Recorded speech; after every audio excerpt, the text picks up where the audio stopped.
नमस्कार, मी श्रीकांत उमरीकर. आपण पाहतात अॅनालायझर. लाईक करा, शेअर करा, सबस्क्राईब करा. अॅनालायझरचं ॲप डाउनलोड करा. लोकसभेमध्ये घमासान चर्चा चालू आहे. एक तर डिलिमिटेशन म्हणजे परिसीमन हा विषय आहे.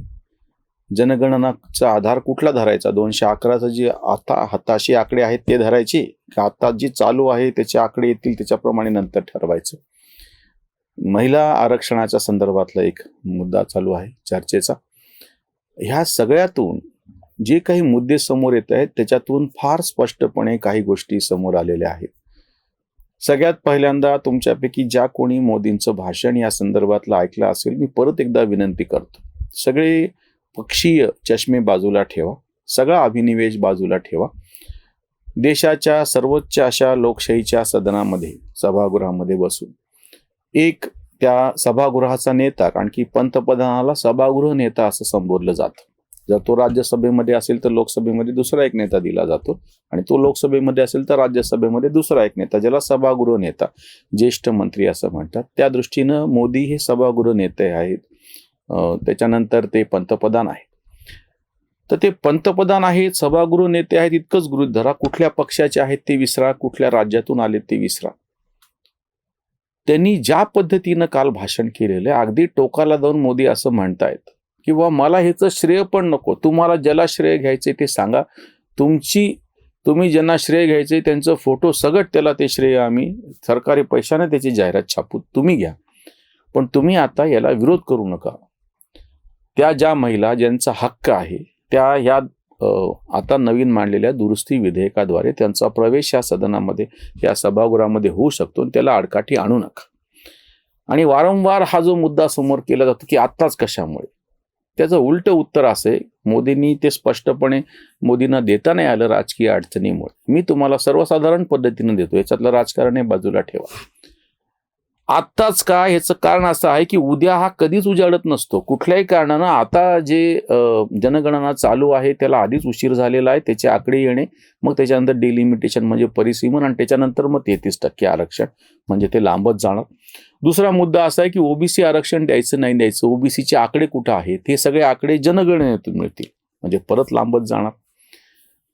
तिसरा जो मुद्दा फार शांतपणे मला तुमच्या समोर ठेवायचा आहे की आत्ता, ह्याच्यापूर्वी पण आम्ही बोललो होतो की लोकसभेच्या वरती विधानसभेसाठी आपण इतकी आरडाओरडा करायलो 33% आरक्षणावरून, मग स्थानिक स्वराज्य संस्थेमध्ये हे आरक्षण आम्ही कसं काय दिलं? आणि त्या आरक्षणाद्वारे ज्या मतदार याद्या समोर आल्याच्या नंतर आम्ही मतदान केलं, जे उमेदवार उभे होते त्याच्यातून 33% महिलांसाठीच्या जागा पण राखीव होत्या, त्याच्यामध्ये राखीव जागांच्या पण महिला होत्या, त्याच्यामध्ये ओबीसी पण महिला होत्या, खुल्या वर्गातल्या महिला. हे सगळं प्रत्यक्ष ह्या तुम्ही आम्ही सर्वसामान्य नागरिकांनी करून दाखवलं ना मतदानातून.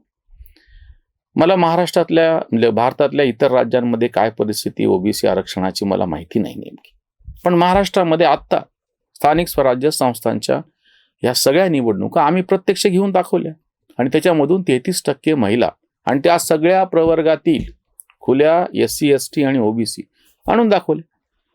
तो कारभार आता सुरू आहे. 14 लाख त्या महिलांचा आकडा आहे, असा जो एक उल्लेख मोदींनी या पूर्वीच्या भाषणामध्ये केलेला होता. संसदेबाहेरच्या प्रचाराच्या सभेतलं भाषण आहे, प्रचाराचं भाषण आहे, निवडणुकीच्या प्रचार सभेचं करून दाखवलं, सांगितलं ना आकड्यात. इतक्या महिला स्थानिक पातळीवरच्या या स्थानिक स्वराज्य संस्थांचा कारभार सांभाळतात. मग हे सगळं संसदेमध्ये येण्यासाठी काय अडचण होती? दुसरा एक वादाचा मुद्दा काढला होता की महाही त्याच्यावरतीच का नाही करत, म्हणजे 543 मध्ये. इतके ढोंगी येथे काँग्रेसवाले आणि विरोधक. आत्ता सध्या 543 मध्ये जर 1/3 जागा महिलांसाठी ठेवल्या तर कुठला उमेदवार, कुठला राजकीय पक्ष आपला मतदारसंघ स्त्रियांना सोडायला तयार आहे? याला पर्याय म्हणून ज्या पद्धतीने हे सूचना केल्या गेलेली आहे किंवा आता ही दुरुस्ती मांडलेली की तेवढ्या जागा वाढवा, म्हणजे सध्याचे ज्या जागा आहेत त्यांना हात लागत नाही, कुठल्याच नेत्याच्या मतदारसंघाला हा धक्का बसत नाही, आणि त्याच्यानंतर ज्या जास्तीच्या जागा आहेत त्या आपण महिलांना देतो आहोत. मग ह्याच्यामध्ये वाद करायचं, आरडाओरडा करायचं, जे गमतीनं मोदींनी म्हणलेलं आहे ना की जर तुम्ही हे विधेयक पास झालं तर सगळ्यांना त्याचा फायदा होईल किंवा कुणाच होणार नाही वेगळा असा. 2023 मध्ये महिला आरक्षणाचं विधेयक पास झाल्याच्या नंतर सुद्धा लोकसभेच्या निवडणुकीमध्ये भाजपला तोटा झाला, 60 जागा त्यांच्या कमी झाल्या पूर्वीपेक्षा. त्याच्यामुळे हे विधेयक मंजूर झाल्याच्या नंतर काही कोणाला नेमका फायदा होईल असं निदान सकृत दर्शनी दिसत नाही. पण उलट जे मोदींनी सांगितले ती फार मोठी गमतीची गोष्ट आहे. ते म्हणतात की जर उलट तुम्ही विरोध केला आणि हे विधेयक नाही मंजूर झालं तर उलट मला फायदा होईल, म्हणजे भाजपला फायदा होईल, की आम्ही तर मांडलं होतं आणि तुम्ही विरोध करणारे दिसून येतील.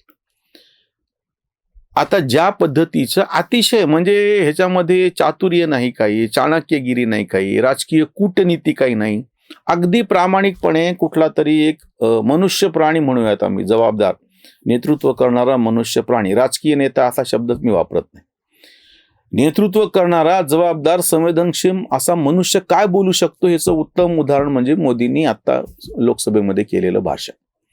हे सगळं झाल्याच्या नंतर मतदानाच्या पूर्वी जर त्याला काही शंकांना उत्तर द्यायचं असेल तर तेव्हा परत एकदा ते बोलतील. त्याच्यातलं नेमकं काय हे आहे मला माहिती नाही अजून, पण ते होईल त्याच्या पद्धतीने. आता जो प्रश्न उपस्थित होतोय ना की जे विरोध करतायत मग तुम्ही यापूर्वी का नाही केलं, म्हणजे 2024ला हे झालंच पाहिजे म्हणून आरडाओरडी करणारे 2029ला कसं काय करायला, किंवा आता ताबडतोब करा 543 मध्येच करा. म्हणजे ह्यांचं कसं झालेलं आहे माहितीये का, की फक्त विरोध करायचा. कशाला विरोध करायचा त्याचं काहीच नाही. मी 2 दिवसापासून ह्याच्यावरच्या सगळ्या चर्चा बघतो आहे, किंवा आता संसदेमध्ये पण कालपासून सुरू झालेलं आहे. माझ्या असं लक्षात आलं, मला वाटतं प्रदीप सिंग सारख्या ज्येष्ठ पत्रकारांनी ते शब्द वापरलेला आहे, की जो विरोधक आहेत ते सगळे दोरीला साप म्हणून बडवत आहेत. यांना प्रत्येक गोष्टीमध्ये यांचा सातत्याने पराभव होत असल्यामुळे इतकं यांना वैफल्य आलेले, फ्रस्ट्रेट झालेले आहेत की त्यांना प्रत्येक कृतीमध्ये हा राजकीय पक्षाचा म्हणजे सत्ताधाऱ्यांचा फायदा आहे आणि आपला तोटा आहे हेच यांच्या डोक्यात बसलेला आहे. म्हणजे अगदी सर्वसामान्यांच्या हिताची एखादी गोष्ट, देशाच्या हितासाठी म्हणून, व्यापक जनहित म्हणून एखादी गोष्ट जरी समोर आली तरी त्याला विरोध करायचाच आहे म्हणून विरोध केला जातो. प्रत्यक्ष समजून उमजून घेऊन विरोध केला तर तो मुद्दा सर्वसामान्य जनतेपर्यंत निदान पोहोचतो तरी.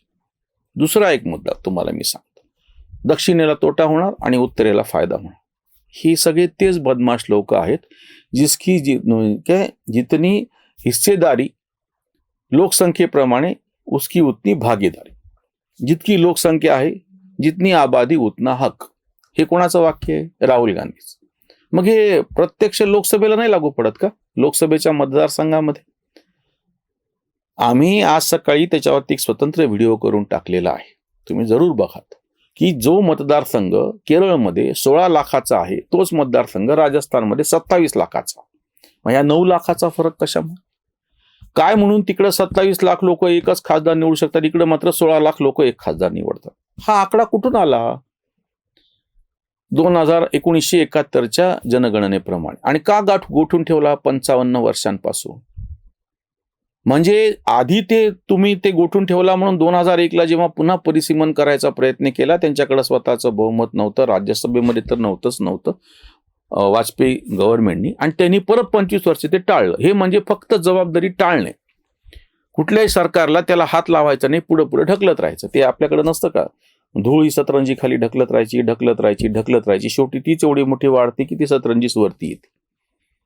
तसा प्रकार होऊन गेलाय. किती वेळा तुम्ही ढकलणार? म्हणजे 1971च्या आकड्यांवरती जे तुम्ही त्या संसदेत आणीबाणीच्या काळामध्ये जे गोठवून ठेवलेलं आहे तेव्हापासून ते आजपर्यंत 50 वर्ष उलटून गेली. म्हणजे 71ची जनगणना म्हणजे 55 वर्ष, आणि प्रत्यक्ष गोठवलं मला वाटतं काहीतरी 76ची गोष्ट आणीबाणीच्या काळातली. 50 वर्ष पूर्ण झाली, पण हे काही पुढे ढकलल्या जात नाही. आज कुठल्याही निमित्तानं कुठल्याही परिस्थितीमध्ये आधी होण्याशी मतलब आहे.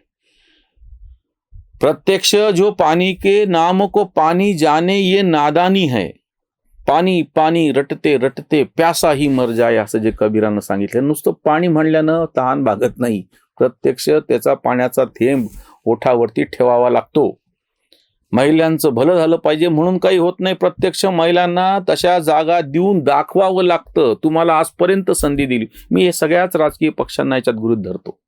कुठल्याही राजकीय पक्षांनी त्याचे जे उमेदवार आहेत त्याच्यामध्ये 33% जागा महिलांना दिलेल्या नाहीत. लडकी हूं लढ सकती हूं नावानं भंबकपणा उत्तर प्रदेशच्या निवडणुकीमध्ये काँग्रेसने करून पाहायला काही झालं नाही. आणि पुन्हा ह्याच्यामध्ये अडचण तीच आहे, एका पक्षानं करून हे काही होणार पण नाही. त्याच्या विरोधामध्ये दुसरा कुठला बलदंड उमेदवार असेल, कुठल्याही पक्षाचा का असेना, तो जिंक.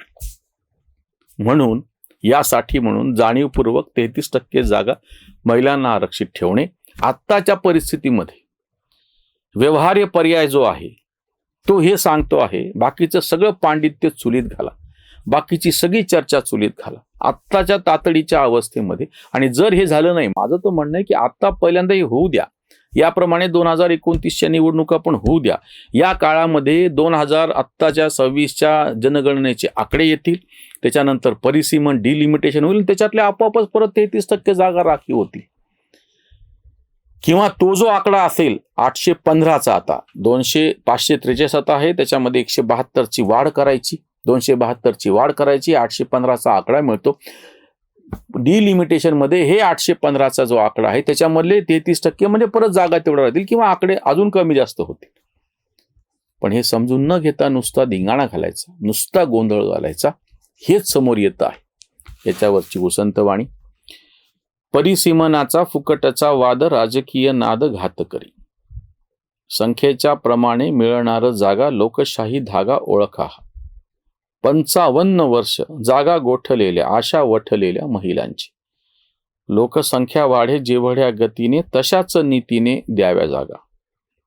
आताच का घाई बोंब विरोधींची भीती हरण्याची वाटे त्यांना. आधी कान केले काहीच नाहीच उत्तर लपवीत उत्तर विरोधक. कांत म्हणे गेला सुटून या मुद्दा विरोधींचा भद्दा तर्क सारा. विरोधींचा भद्दा तर्क सारा. जे तर्क विरोधकांकडून दिले जात आहेत, प्रत्यक्ष संसदेतही चालूच आहे आणि संसदेच्या बाहेरही चर्चांमधून चालू आहे, ते पूर्णपणे निरर्थक झालेले आहेत.